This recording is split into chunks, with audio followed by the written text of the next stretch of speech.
My name is Tanya T. Morris. I am a author, life designer, and social entrepreneur. I do a little bit of everything. I'm a community engagement expert. I've been doing community engagement for nonprofits for over 10 years. And actually, my books were birthed out of my experiences that I've had while working in the nonprofit sector.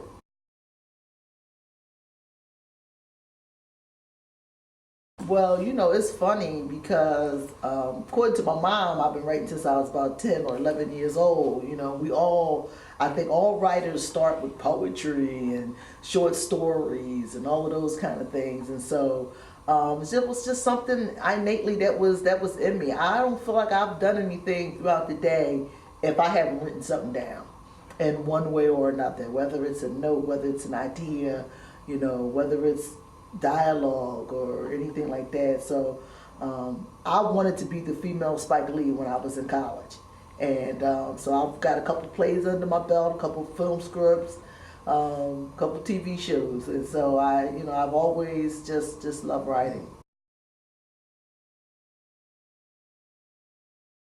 Well, this actually is a term that I coined, okay, as part of my brand, and that makes me different from a life coach, because we added the design element to say that we want to really help you reinvent yourself, reinvent your business, reinvent your company, whether it be personally or professionally. And so it's really about creating a design plan, an action plan that really is tailored to who you are and where you are. You know, my thing is I like to meet people exactly where they are and work with them from that point to getting to the next level of where it is that they really want to be.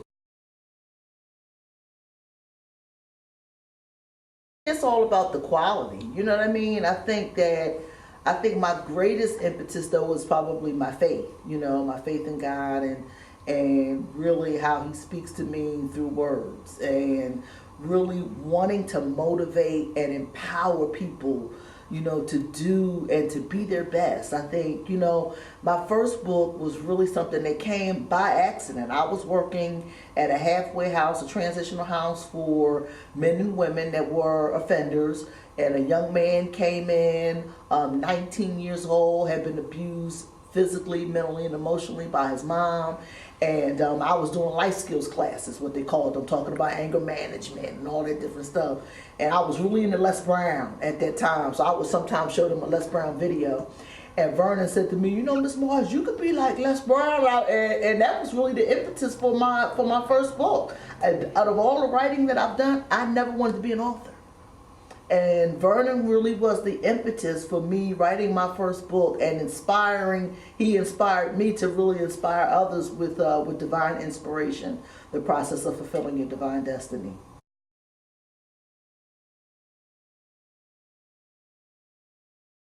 Well, Drop Your Baggage was really about overcoming obstacles.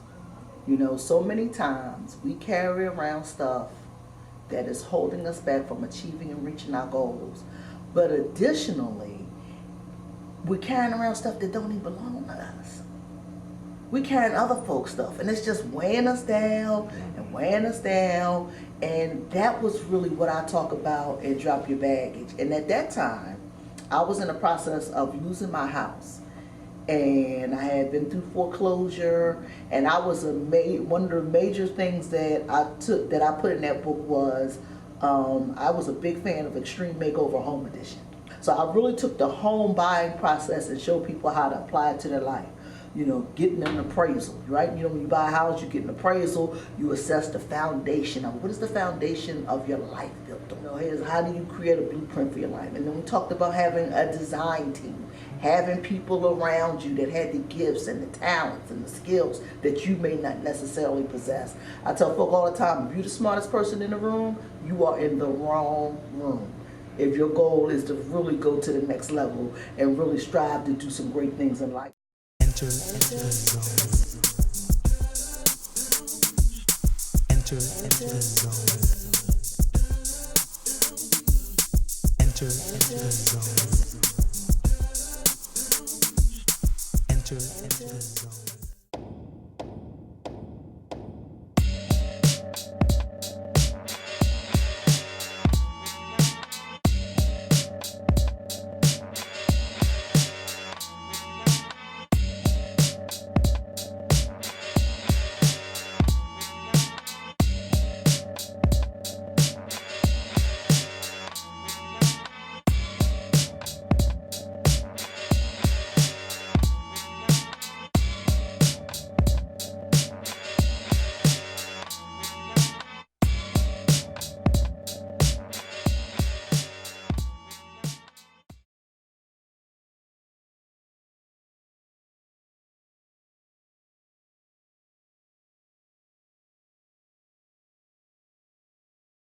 You know, The Power of One, that's my new baby. That took about 1.5 years to write because, you know, writing is an interesting thing because I marvel at the T.D. Jakeses and the Joyce Meyers and the Terry McMillans and of the world that can spit out books.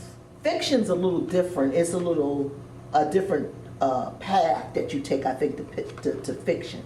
But the nonfiction, you know, requires a little bit more input. And at the time when I started that, I had also just started a new business with a young lady that I was mentoring.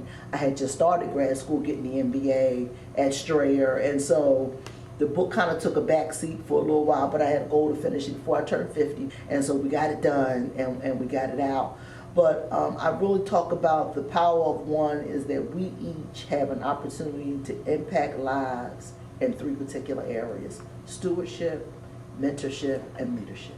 My book is dedicated to the late, great Jerry Mondesire, who was my mentor. Jerry gave me a job as a writer, reporter at The Sun, fresh out of college, didn't know what I was doing, didn't ask me what I was doing, told me, here's the story, go write about it. I was like, what? Here's the story, go write about it. And so I'm just, you know, I will always love him for that and appreciate him for that. And so those are the things that we really talk about, you know, leadership, stewardship, and mentorship. You can have a tremendous, tremendous impact on somebody's life in those 3 areas.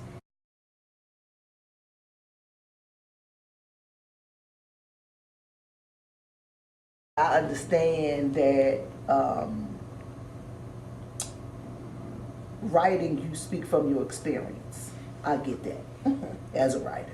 So even in fiction, and I've been going back and forth whether or not I was going to do some fiction at some point, but I'm in a different place now, and I'm 50. You know what I'm saying? Maybe when I was 25, you know, I could have wrote something different. But I understand people speaking from their experience. Now check this out. It may not necessarily be a personal experience, but it could be an influenced experience by the community they live in, by television, by social media. And so one thing that those type of books add is diversity.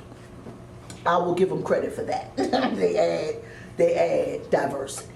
And I would never knock them for that. But, you know, I was at an event, Will and Sister Soldier did a sit down together over at Temple.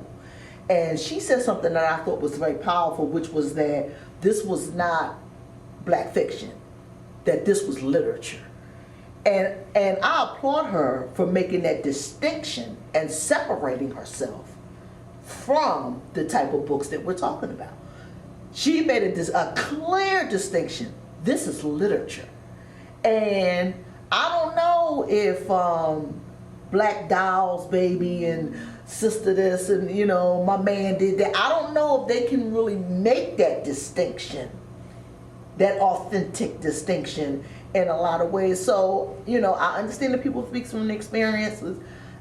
I don't disregard them. I applaud anybody that has the courage to put anything down on paper. But I was a big fan growing up of Paula Giddings and Terry McMillan and Toni Morrison and J. California Cooper. Those were the people that I read growing up. And I think there's the potential there to write those kind of novels and to bring those stories to life if you put the time and the work in it. They can do that. True. Brenda Thomas is a good friend of mine, and so and Brenda told her story. You know, and you know, she's a domestic violence survivor. And, you know, she told her story, and she was committed to telling her story, and she told it in a way that only Brenda could. And she has a new book out as well. I haven't had a chance to get it, but I think what you're speaking to, and this is part of the creative process of speaking from experience only. So if all you're going to do is just regurgitate your experience, my question to some of those authors would be, is that really writing? Right. Is that literature? Right. Like Soldier tells a story. Right. See? And Brenda tells a story. Right. J. California told stories, man. I mean, I remember my godmother, sharing J. California Cooper with me as a young girl. I might have been about 12 or 13 when Karen first turned me on, and she really gave me my love of reading and of books. And I tell authors all the time, or writers, you will not, or you cannot be a great writer if you do not read. That's where that language thing that you're talking about, so you're just talking from your experiences, but when you become a storyteller, that comes from writing and reading. You know, somebody, but they were J. California Cooper. You asked one of them young ladies you talking about who that is, I guarantee you, if they knew, I'd be surprised. I would be really impressed, honestly. I would be really, really impressed. But that's how you mature as a writer.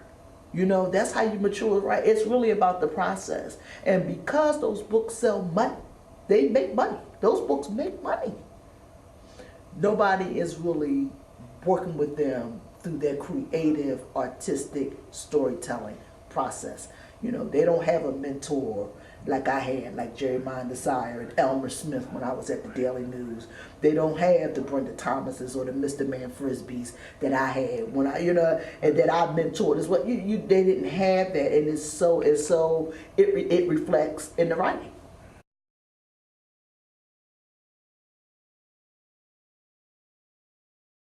I was at an event about my book, and just to piggyback on what you said when you was conversing with your dad, I was telling her a friend of mine runs a bookstore, and she read my book. She loved my book, but she said, "Tanya, your book could be more excellent." And when I told this young lady that we were editing and making revisions on a book that was already out, she couldn't fathom it. She was like, "Really?" Yes, because if it can be better, we want to make it better. That's part of the creative process. You're not gonna sit down and write a soldier story in one shot. It's just not gonna happen. And so you wonder, and see, a lot of them think, right, that there's stuff like disappearing, that I'm gonna write something and it's gonna become a movie or play. And listen, it's almost 20 years since she first wrote, you know, her first book, and the film rights are still being fought over, and like, it don't happen like that. I hate to break it to y'all. So, but one thing that I tell people all the time is the first step is, one, write from your heart. That's the first thing. Get it out. Just get it out. Don't think about the grammar. Don't think about what the vocabulary is. Don't think about your punctuation. Don't think about what somebody else is going to think. Don't think about any of that. Get it out. The second thing is once you get it out, then you have to find you a good professional editor. You have to do it. When I wrote Drop Your Baggage, I had two. Friend of mine who has an MBA in publications management from Drexel, and then she sent it to somebody else. For Power of One, I'm now working with Sherelle. I'm on editor number 3. I mean, we really have to understand, and it goes back to what you said about criticism. You cannot have thin skin in this writing game, not just this writing game, this creative game. You cannot be thin skinned. You can't. And when Sherelle first said to me, "Tanya, the book is excellent. I mean, I'm so moved, I'm so touched, but it could be better." Well, what was I going to say? No? Well, I don't want to revise it no more. I don't want it to be the best that it can be. Where do we start? That's what I said. And so that's the thing. You got to get a good, creative, talented, professional editor. The third thing is be clear on your vision and what you want your book to do. Who you want it to reach, what you want it to do. You got to be clear about that, who your audience is. Be clear. You can't be, I'm writing, my book is for everybody. I've been in marketing for years, and one thing that they tell you about in marketing is that you have to know your target. Okay, you got to have that bullseye. You got to narrow it down as far as you got to drill that thing down. And it's the same thing with who you're writing to. You got to be able to know your target. And then when you know that, marketing and putting your book out becomes easy. One thing, see, the other thing is folks think they're gonna go get this book deal and they're gonna blow up. Let me explain something to you. Even when you get a book deal, and understand that the author is still responsible for marketing their own book. That is so key. First time Brenda told me that, I was like, oh, yeah, you still, you still, in my first book, I didn't even drop your baggage.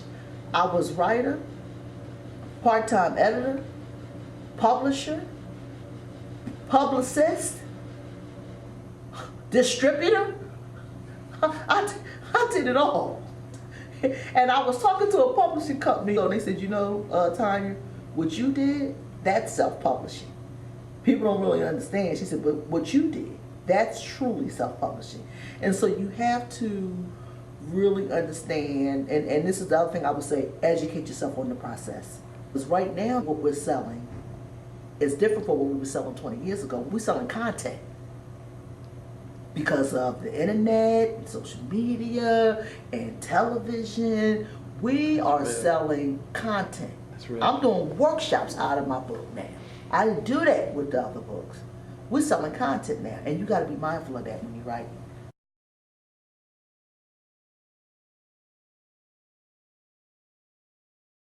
Well, you can always reach me. My website is www.thepowerofthet.com. You know, power, I'm all about the power. So powerofthet.com, Tanya at thepowerofthet.com. Just shoot me an email, whether it be coaching, speaking. You just got to hit me up, and I'll tell you all about it. I'll tell you all about it. Thepowerofthet.com, Tanya at thepowerofthet.com.